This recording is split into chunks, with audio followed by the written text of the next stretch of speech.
Selamat malam, sejahtera, shalom Ibu Bapak Saudara-saudara jemaat GPIB Sejahtera di DKI Jakarta yang diberkati Tuhan. Salam sehat semua. Mari membaca Alkitab. Bacaan Alkitab kita malam hari ini terambil dalam kitab Nabi Yesaya, pasalnya yang ke-35 dan 36. Mari kita satu dalam doa. Kembali di malam hari ini kami datang kepadamu Tuhan Yesus mengucap syukur untuk segala berkat pemeliharaan Tuhan dari pagi hari hingga malam ini, bahkan penyertaan Tuhan sepanjang sepekan kami lalui ini. Terima kasih untuk semua perlindungan Tuhan. Sebelum kami masuk dalam tidur malam kami akan membaca bagian dari Alkitab yang berintikan firman Allah. Karuniakan Roh Kudus-Mu yang akan terus menguatkan kami sehingga kami fokus dalam pembacaan Alkitab. Doa syukur kami malam hari ini kami hanya alaskan di dalam nama Yesus Kristus, Tuhan dan Juru Selamat kami yang hidup. Amin. Yesaya pasalnya yang ke-35. Padang gurun dan padang kering akan bergirang, padang belantara akan bersorak-sorak dan berbunga. Seperti bunga mawar ia akan berbunga lebat, akan bersorak-sorak, ya bersorak-sorak dan bersorak-sorai. Kemuliaan Libanon akan diberikan kepadanya, Semarak Karmel dan Saron, mereka itu akan melihat kemuliaan Tuhan, Semarak Allah kita. Kuatkanlah tangan yang lemah lesu, dan teguhkanlah lutut yang goyah. Katakanlah kepada orang yang tawar hati, kuatkanlah hati, janganlah takut.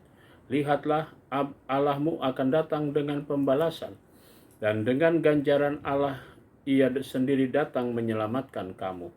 Pada waktu itu mata orang-orang buta akan dicelikan dan telinga orang-orang tuli akan dibuka.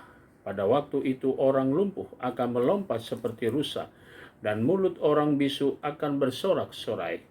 Sebab mata air memancar di padang gurun dan sungai di padang belantara. Tanah pasir yang hangat akan menjadi kolam dan tanah kesang menjadi sumber-sumber air. Di tempat serigala berbaring akan tumbuh tebu dan pandan. Di situ akan ada jalan raya yang akan disebutkan Jalan Kudus. Orang yang tidak tahir tidak akan melintasinya, dan orang-orang pandir tidak akan mengembara di atasnya.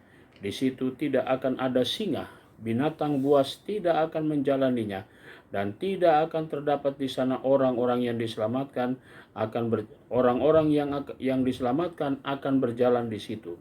Dan orang-orang yang dibebaskan Tuhan akan pulang dan masuk ke Sion dengan bersorak-sorai, sedang sukacita abadi meliputi mereka. Kegirangan dan sukacita akan memenuhi mereka, kedukaan dan keluh kesah akan menjauh. Yesaya pasalnya yang ke-36. Maka dalam tahun ke-14 zaman Raja Hizkia, majulah Sanherib Raja Asyur menyerang segala kota berkubu di negeri Yehuda lalu merebutnya. Raja Asyur mengutus juru minum agung dari Lakis ke Yerusalem kepada Raja Hizkia serta suatu tentara yang besar. Ia mengambil tempat dekat saluran kolam atas di jalan raya pada padang tukang penatu.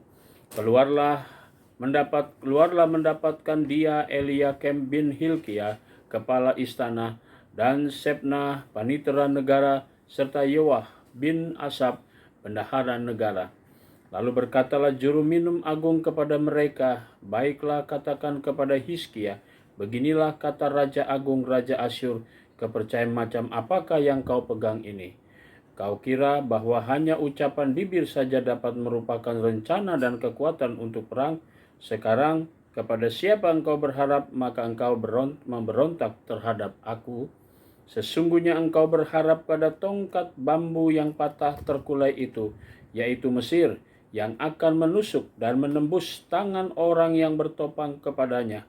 Begitulah keadaan Firaun, Raja Mesir, bagi semua orang yang berharap kepadanya. Dan apabila engkau berkata kepadaku, kami berharap kepada Tuhan Allah kami, bukankah dia itu yang bukit-bukit pengorbanannya dan mesbah-mesbahnya telah dijauhkan oleh Hizkia, sambil berkata kepada Yehuda dan Yerusalem, di depan mesbah inilah kamu harus sujud menyembah. Maka sekarang baiklah bertaruh dengan tuanku Raja Asyur, Aku akan memberikan 2.000 ekor kuda kepadamu jika engkau sanggup memberikan dari pihakmu orang-orang yang mengendarainya. Bagaimanakah mungkin engkau memukul mundur satu orang perwira tuanku yang paling kecil, padahal engkau berharap kepada Mesir dalam hal kereta dan orang-orang berkuda? Sekarang pun adakah di luar kehendak Tuhan aku maju melawan negeri ini untuk memusnahkannya? Tuhan telah berfirman kepadaku, majulah menyerang negeri itu dan musnahkanlah itu.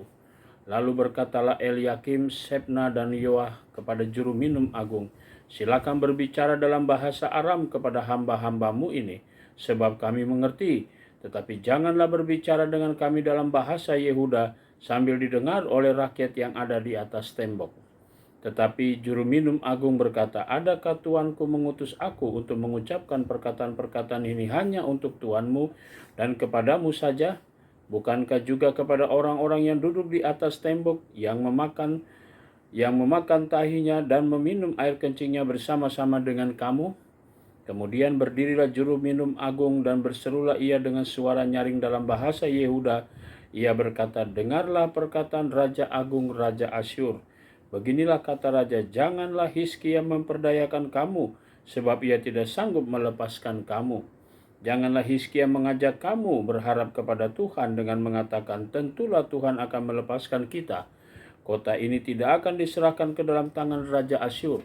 Janganlah dengarkan Hizkia, sebab beginilah kata Raja Asyur, adakanlah perjanjian penyerahan dengan aku dan datanglah keluar kepadaku.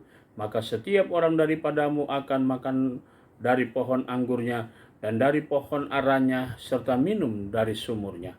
Sampai aku datang dan membawa kamu ke suatu negeri seperti negerimu, suatu negeri yang bergandum dan berair anggur, suatu negeri yang berroti dan berkebun anggur.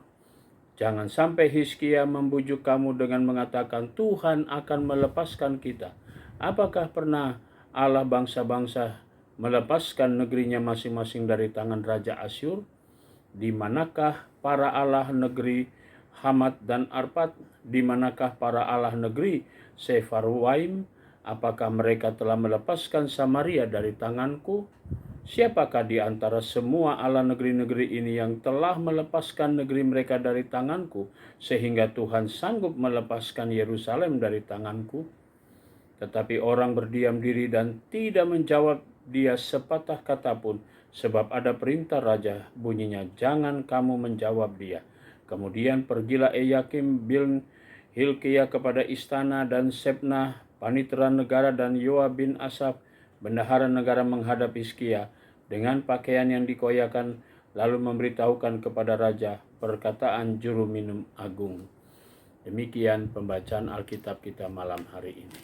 Mari kita satu dalam doa. Bapa Surgawi, terima kasih untuk semua tuntunan dan pimpinan Tuhan dalam pembacaan Alkitab. Malam ini menjadi bagian bagi kami untuk memasuki tidur malam kami. Kami pertaruhkan dan kami serahkan seluruh hidup kami dalam tangan Tuhan. Tuhan, Engkau jaga dan lindungi kami sepanjang istirahat malam kami. Besok pagi kami boleh bangun dengan tubuh yang segar, diberkati oleh Tuhan. Untuk bersama-sama dengan jemaat-Mu kami memuliakan nama Tuhan di hari yang sudah Tuhan kuduskan bagi kami untuk beribadah. Kami juga mau berdoa untuk jemaat GPIB Sejahtera di DKI Jakarta, tiap keluarga, tiap pribadi. Kami serahkan doa kami di malam hari ini dalam nama Yesus Kristus, Tuhan dan Juru Selamat kami yang hidup. Amin. Selamat malam, selamat beristirahat. Tuhan memberkati saudara.